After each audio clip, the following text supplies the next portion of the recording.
In every one of the last 20 videos I've recorded, I've told you guys that I'm fluent in Spanish, but I've never proved it. Recently, somebody asked me if I could provide video proof that I actually am fluent in Spanish. So I recorded a video where I spoke in Spanish, and honestly, I ended up feeling like a fraud. In both shorts, I ended up doing multiple takes, and I wasn't satisfied with the end product in either case. When I listened back, I heard all my mistakes super clearly, and I saw all the places I was injecting my weird American accent quirks into the Spanish. The reality is, I couldn't film an unedited, unscripted short to prove I was fluent in one take.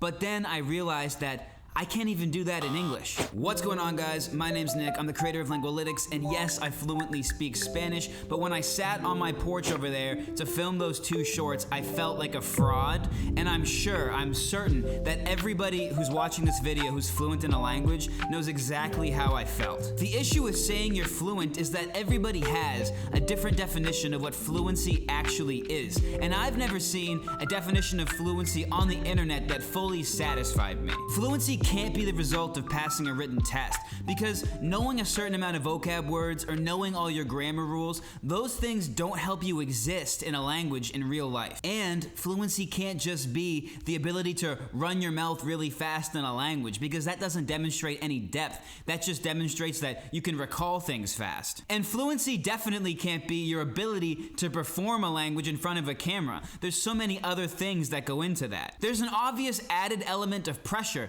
and not everybody can just generate words to say in their head when they want to demonstrate they know how to speak a language. Have you ever seen somebody say, "Oh yeah, I speak Russian," and then someone says, "Well, tell me something in Russian," and they just freeze? Because it's not like you can just recall, like, what are you gonna do, read them Shakespeare? There's nothing to grab onto, there's nothing to say. It's hard to demonstrate you know a language without some kind of prompt. I felt bad doing multiple takes of my shorts, but do you know how hard it is to say exactly what you wanna say without any editing or any cuts in an unscripted video for 2 to 3 minutes? It's not easy. So if fluency isn't any of those things, then what is it? And before I give my definition, let's really spell out the problem with the difficulty of naming what fluency is. The obvious implicit issue with trying to define fluency is that it's not a switch you flip on. It's not like one day you're not fluent and the next day you wake up and you are fluent. It's a spectrum. It's a spectrum. But I don't even think that's the biggest issue. I think the bigger issue is it's really hard to compare fluency interpersonally. It's really hard to compare fluency across people. Fluency is always tied to your environment, your routines, the situations you normally find yourself in. So two people can both be fluent but perform very differently depending on their setting. If you have one fluent Spanish speaker that spends all their time on the beaches in the Caribbean, and you take another fluent Spanish speaker who is a remote worker for a Spanish tech company, those two people are gonna have entirely different passive and active vocabularies. And if you put the beach guy into a technical meeting, or you put the tech guy into a fast-paced local conversation at a bar full of slang and interruptions, they're both not gonna look as fluent anymore. Not because they're not fluent, but because fluency doesn't transfer as cleanly across contexts as we think it does when we're beginners. That's why my definition of fluency is much more personal than a lot of the formulations you're gonna hear from other people. It's a two-part definition. The first part is subjective, and the second part is more concrete. So the first part of the definition is fluency means you're comfortable with what you care about.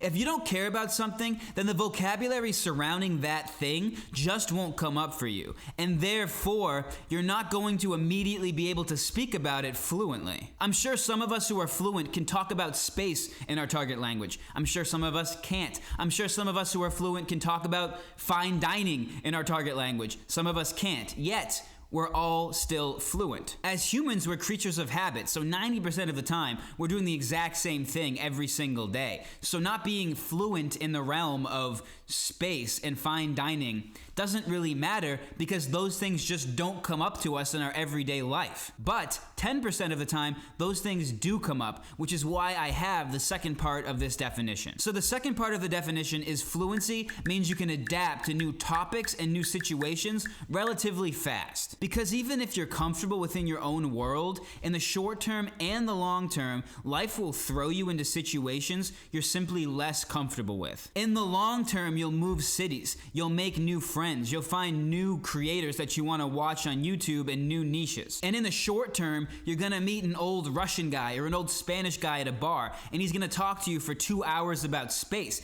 and you're gonna need to learn about space in your target language to keep up. Fluency isn't knowing everything ahead of time. That's impossible. Fluency is being able to go into an unfamiliar situation and still function reasonably well. Maybe you're slower, maybe you can't say everything perfectly clearly, but you can figure it out. You can ask questions. If we go back to our beach guy and our tech guy and we swap their environments, at first, yeah, they're both gonna have a hard time functioning in the other's environment. But give them a little bit of time and they'll start picking things up. The tech guy will start to learn local beach slang, and the beach guy will start to learn how to talk about websites. Eventually, they'll both be comfortable again because they're both fluent. And honestly, sometimes we forget that this same phenomenon affects us in our own native languages. Think about your first day at a new job. When you enter an unfamiliar environment that you really don't know too well, you're kind of cautious before you start to speak. You kind of wait to hear, like, what are the rules of engagement? What kind of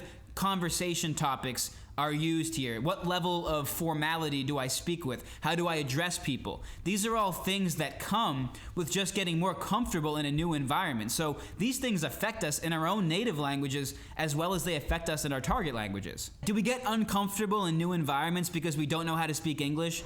No, we get uncomfortable in new environments because new environments are uncomfortable. And that just goes doubly for new environments where people aren't speaking your native language. When we first start learning a language using input, we look at the Dreaming Spanish roadmap, or we multiply it by factors based on what language we're learning. But we get a roadmap, let's say it's 1,500 hours, and we think at the end of those 1,500 hours, we're gonna be able to basically say and do everything we can do in our native language. And that's just not realistic. I assume because you're watching my videos, you're a very intelligent person. So you've probably had the experience, or you probably know how to talk circles around somebody in your native language. You know how to confuse somebody because you probably have some type of expertise in some area of knowledge that normal people don't have. Because no native speaker knows all the specialized vocab in each branch of their native language. So if we can't master languages in which we have like 20,000, 30,000, 50,000 input hours, how do we expect to master a language where we're talking about